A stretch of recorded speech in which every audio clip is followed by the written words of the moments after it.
May 18, 1896. The United States Supreme Court hands down Plessy v. Ferguson. Separate but equal becomes the law of the land. Separate facilities for black and white. Equal in theory, but equal never. This is Black Card number 2, Terror in Broad Daylight. The story of how America legalized apartheid, turned a blind eye to mass murder, and forced millions to flee for their lives. Jim Crow wasn't just customs. It was the system rebuilding slavery without the chains. From courtrooms to sundown signs to burning bodies in the street, thighs was terror sanctioned by law. Plessy v. Ferguson, how one train ride legalized apartheid. Homer Plessy, a black man who could pass for white, buys a first-class ticket on the East Louisiana Railroad in 1892. He sits in the whites-only car. Gets arrested on purpose. The goal: challenge the Separate Car Act. The case climbs to the Supreme Court. Justice Henry Billings Brown writes the majority opinion. We consider the underlying fallacy of the plaintiff's argument to consist in the assumption that the enforced separation of the two races stamps the colored race with a badge of inferiority. If this be so, it is not by reason of anything found in the Act, but solely because the colored race chooses to put that construction upon it. 7-1. The court says segregation doesn't violate the 14th Amendment. It's just social custom, not legal inequality. Facilities just have to be equal. They never were. Separate schools got half the funding. Separate train cars were broken down. Separate waiting rooms were filthy. Equal was the lie that let Jim Crow spread to streetcars, theaters, restaurants, parks, hospitals, cemeteries, and water fountains. Justice John Marshall Harlan dissents. Our Constitution is colorblind and neither knows nor tolerates classes among citizens. He warns the decision will poison race relations for generations. He was right. Ida B. Wells v.S. The Lynch Mob, 1884. Ida B. Wells, 22 years old, gets thrown off a train in Memphis for refusing to move to the colored car. She sues the railroad and wins at first. The seed of resistance planted. Then the lynchings start hitting close. March 10, 1892. 3 black men: Thomas Moss, Calvin McDowell, Will Stewart, friends of Wells, successful grocers competing with a white-owned store. White mob drags them from jail. Shoots them dead. No trial. No charges stuck. Just competition turned deadly. Wells starts digging. She reads every report she can find. Travels. Interviews families. Counts bodies. Publishes Southern Horrors, Lynch Law in all its phases in 1892. She writes, "The fact is, a large portion of the lynchings of the South are not for crimes at all, but for some real or fancied slight or insult. Another, lynch law had its origin among Americans of the Revolutionary period, but today it is almost wholly confined to the South, and its victims are almost exclusively Negroes." She exposes the rape myth.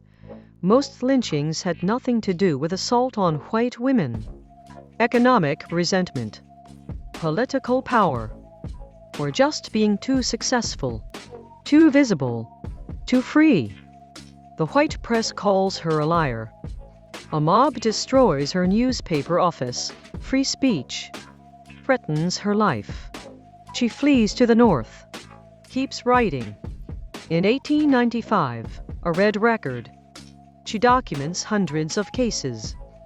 One example, Henry Smith in Paris, Texas, 1893. Accused of murder.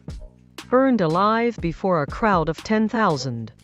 Never, she writes, has any Christian people stooped to such shocking brutality and indescribable barbarism. Wells' work forces the world to look. But the lynchings don't stop. They peak. Between 1882 and 1930, thousands documented, many more lost to records.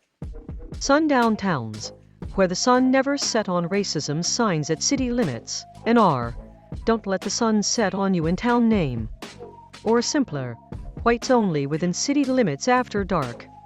Thousands of towns, across the North and South, 1890 to 1940. Not just prejudice. Policy.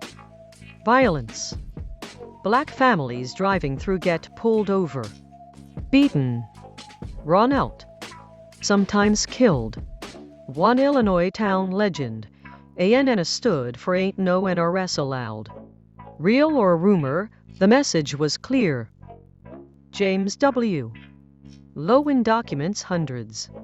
Some towns expelled entire black populations overnight after one incident. Others never let any settle. Black travelers carry the Green Book to no safe places. But in sundown towns, no safe place after dusk. This wasn't random hate. It was communities enforcing whiteness by law, custom, and shotgun. Red Summer 1919, when black veterans fought back World War INs. Black soldiers return. They fought for democracy overseas. Expect rights at home. Instead, backlash. White mobs attack. July 19th, Washington, D.C. Rumors of assaults spark 4 days of violence. Mobs beat black residents. Off-duty sailors lead attacks. July 27th, Chicago. Eugene Williams, 17, swims across an invisible line at the beach. White crowd stones him. He drowns. Riot explodes. 8 days. 38 dead, 23 black, 15 white. Over 500 injured. 1,000 black families homeless from arson. Worst, Elaine, Arkansas, September 30th to October 1st.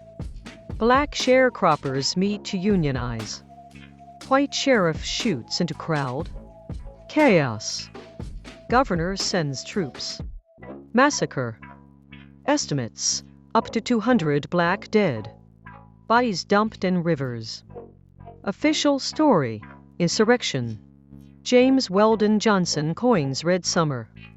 W.E.B.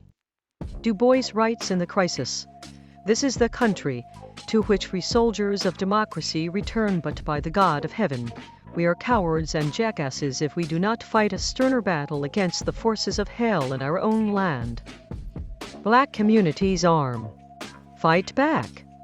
In Chicago, veterans organize defense. The resistance grows.